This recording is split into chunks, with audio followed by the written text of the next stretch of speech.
గతంలో బడ్జెట్తో పాటు గ్రాంట్స్ కానీ డిమాండ్స్ కానీ గిలిటన్ చేసి పాస్ చేసుకొని పోలేదు అధ్యక్ష. 5 సంవత్సరాలు నేను ఎమ్మెల్యేగా ఉంటే ఏ ఒక్కరోజు అక్కడ నిలబడనియలేదు అధ్యక్ష. లోపలికి వచ్చినప్పుడే మార్షల్స్ని పెట్టి గొర్రెలు నీడ్చినట్టు ఈడ్చి బజార్లో పడేసిండు అధ్యక్ష.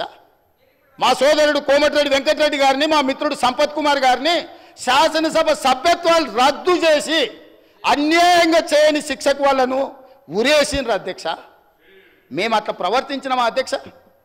వాళ్ళు ఎంతసేపు అడిగితే అంతసేపు ధర్నా చేయనిచ్చినాం, అడిగి మాట్లాడినంతసేపు మైక్ ఇచ్చినాం, మంచి పనులకు సహకరించమని అడిగినాం.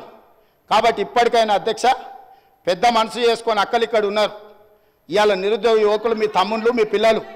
కాబట్టి ఇప్పటికైనా ఇట్లా నిలబడి నిరసన తెలుపుడు కాదు, ఇట్లా నిలబడి నిరసన తెలపడం వల్ల అక్క మీకు మంచి పేరు రాదు.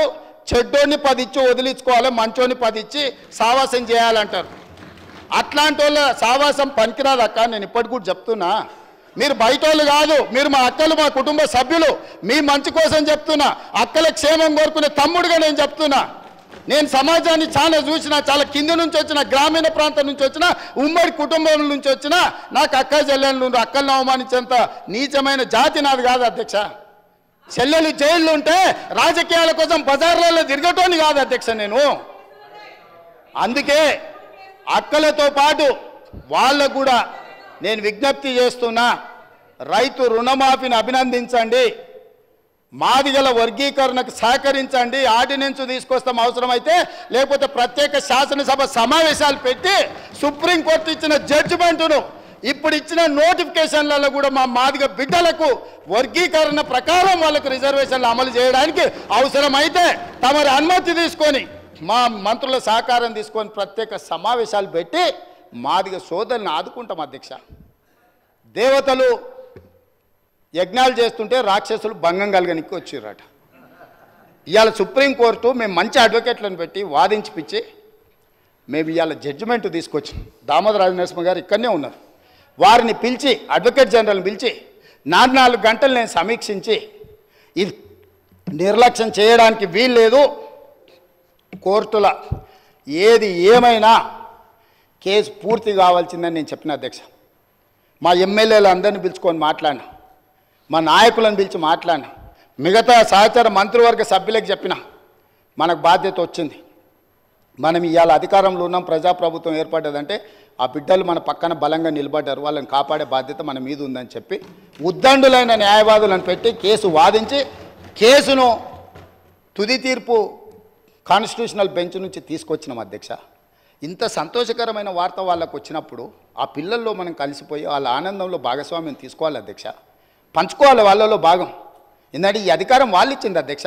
నేను అడుగుతున్నా ఈ సభలో ఇక్కడ ఉన్న వాళ్ళు ఎవరైనా, ముఖ్యంగా మా అక్కల్ని అడుగుతున్నా, ఆ దళిత బిడ్డలు ఓట్లు లేకుండా మీరు ఎమ్మెల్యేలు అయినా, నేను ముఖ్యమంత్రి అయినా, ఆ దళిత బిడ్డలు ఇవాళ సంతోషపడే రోజు వస్తే మన పట్టుదలలు పట్టింపులు పక్కన పెట్టి మన రాజకీయాలకు అతీతంగా ఈ బిడ్డల కోసం మేము నిలబడ్డాం.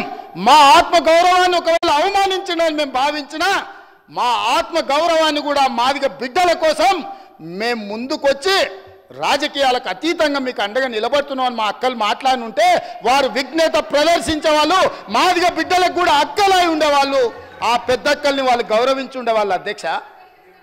ఒక దొర చేతిలో దొర పండిన కుట్రలో ఇవాళ మా అక్కలు చిక్కుకొని ఇటు బయటికి రాలేక అటు లోపల ఉండలేక ఈరోజు మదన పడుతున్నారు.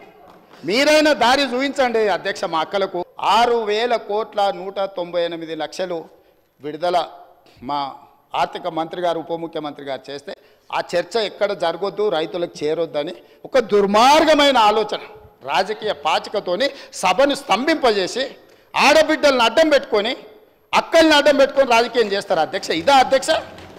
ఇదా అధ్యక్ష? నేను మాట్లాడాలంటే చాలా మాట్లాడగలను అధ్యక్ష. ఆ అక్కలకు నేను చెప్పగలను, ఆ అక్కల్ని నేను సొంత అక్కల్లాగానే భావించిన. ఒక అక్క నన్ను నడి బజార్లో వదిలేసినా నేనేమనలే, ఇంకొక అక్క ఎలక్షన్కి పోతే నా మీద 2 క్రిమినల్ కేసులు అయినా ఈ రోజుకునే కోర్టుల చుట్టూ తిరుగుతున్న అధ్యక్ష. మీరు మాత్రం అక్కడికి వెళ్ళి మహిళా కమిషన్ చైర్పర్సన్ తెచ్చుకున్నారు, ఎమ్మెల్యే టికెట్ తెచ్చుకున్నారు, ఎమ్మెల్యేలు అయినారు. నేనేమన్నా అధ్యక్ష నా మీద కేసులు తీయాలని?